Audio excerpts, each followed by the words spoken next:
Hello, how are you today? Hope doing well.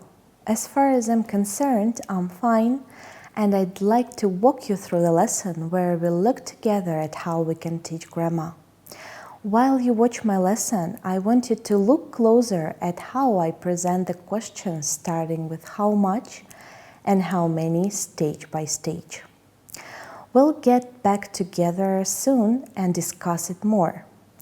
I will use the materials from the course book for the 5th grade.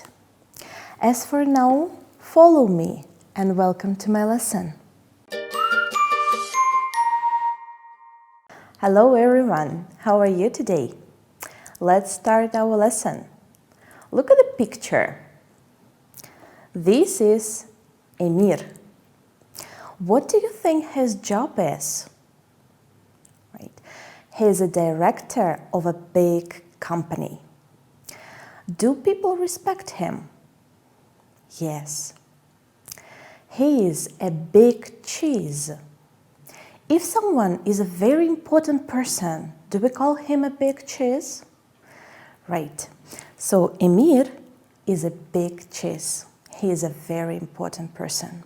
If you study English in the future, you will also become a big cheese. And boys and girls, do you remember the topic of our previous lesson? Right, food, favorite topic of many people. And can you remind me what countable and uncountable nouns are? Yes, countable nouns are the objects that we can count. For example, 1 apple, 2 apples, 3 apples. And if you can't count the things, they are uncountable. For example, milk. Look at these words. Are they countable or uncountable? For example, can you count bread? No. So you write U, uncountable. Can you count sausages? Yes. So you write C. Can you do it yourself?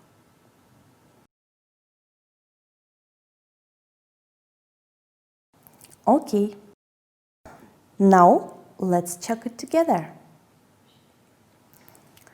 Seems like no mistakes. Good job.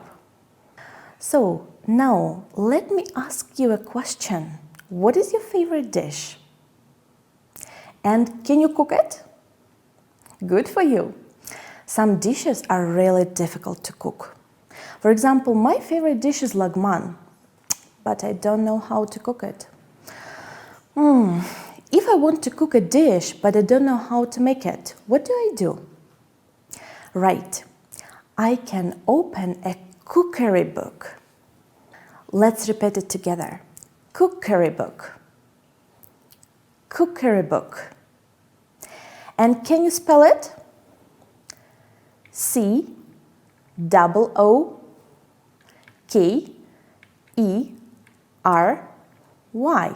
Cookery. B-O-O-K. Book. Cookery book. So, what can you find in a cookery book? Right, recipes and ingredients. Now, please look at these pictures. Can you name the dishes?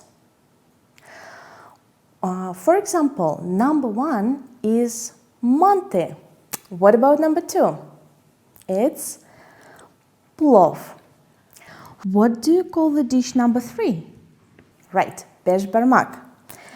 And what about the last one? It's Greek salad. Well done. So I opened my family cookery book and found some recipe of one of these dishes. Let's look at the ingredients. So we need 200 grams of rice, 5 carrots, 1 kilogram of meat, some garlic, 2 or 3 onions, some salt and pepper. Now try to guess which dish this is. Let's try to do it together. So, do you need rice for mante? No. Do you need carrots for beş parmak? No. Do we need all these ingredients for plov? Yes, surely this is plov. Well done. Do you love plov? Yes? Then try to memorize the recipe. Remember though, every family has their own recipe of plov.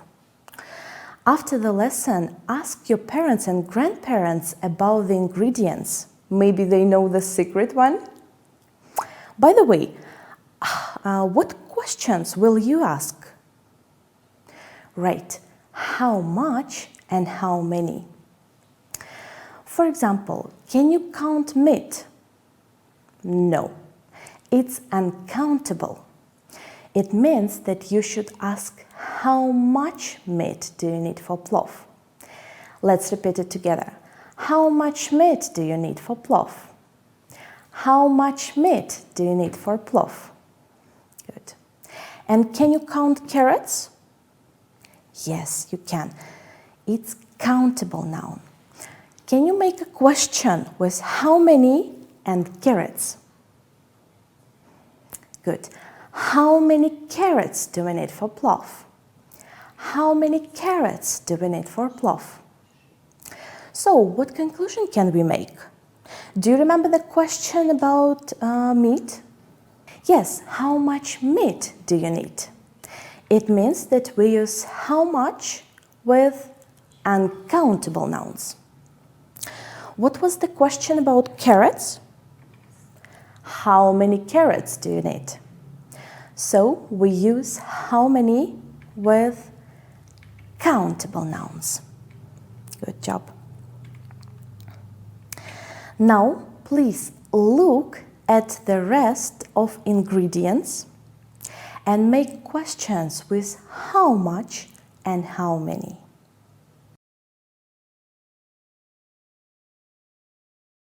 Okay, let's try to do it together. What about rice? Yes, how much rice do we need? Meat. How much meat do we need? Carrots. How many carrots do we need? Garlic.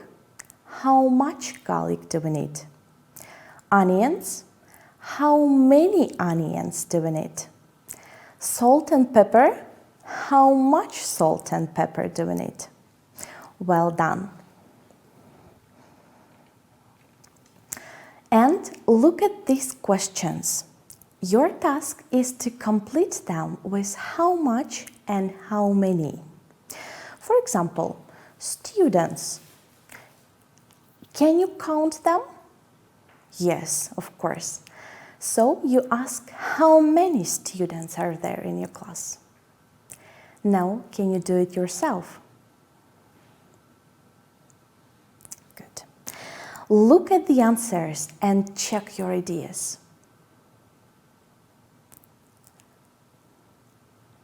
Seems like no mistakes.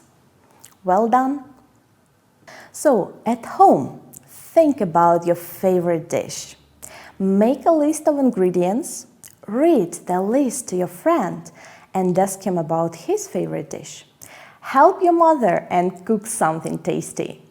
Do your homework, study English, and in future you'll become a big cheese. That's all for today. Goodbye. Dear colleagues, welcome back to our discussion. Hello, Ipiri. Hello, Nelly. I really enjoyed your lesson. And what did you like the most? I like that you used an idiom in the beginning. Yes, idioms are very useful. They enrich students' vocabulary. And there are a lot of good idioms in English. And it's good if the teacher can find the one that is connected to the topic of the lesson.